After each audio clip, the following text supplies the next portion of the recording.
The mother of the Minneapolis school shooter is refusing to cooperate with police, and she is already lawyered up with a criminal defense attorney. That is almost unheard of, y'all. In fact, there are only 2 cases that I'm aware of where parents have refused to work with investigators after their child carried out a school shooting. One is Oxford, Michigan, and now Minneapolis. And I want you to think about that because there have been over 400 school shootings since Columbine, and parents have almost always talked to police because usually they're in shock, they're grieving, and they want the same answers that the rest of us do.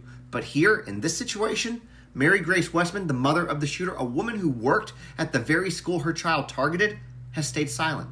And not just silent, she's retained a high-profile criminal defense attorney named Ryan Gary. And according to Minneapolis police, she has not returned their calls, not sat down for an interview, and not said a single word. Now, according to her attorney, his client is completely distraught about the situation, has no culpability, but is seeking an attorney to deal with calls like this.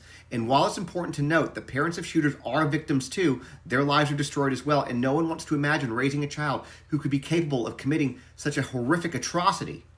But when parents refuse to cooperate, it does raise hard questions. What did they know beforehand? Were there warning signs at home? And why aren't they helping investigators piece together the timeline? Because remember, investigators have already served 4 search warrants. They've seized hundreds of pieces of evidence, including electronic devices, a manifesto, videos, even scrawled horrific messages on the firearm magazines.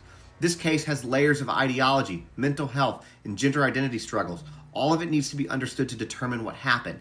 And yet, the one person who could maybe help fill in some of those blanks, the shooter's own mother, isn't talking. That silence doesn't just frustrate police, it deepens the pain of a community that just buried 2 children and is praying for nearly 20 others who were wounded inside a church during a mass shooting.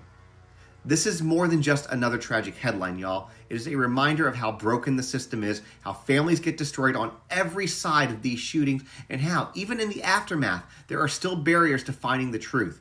I want you to drop your thoughts in the comments as to why you think she's staying silent, and of course, hit that follow button so that you can stay updated.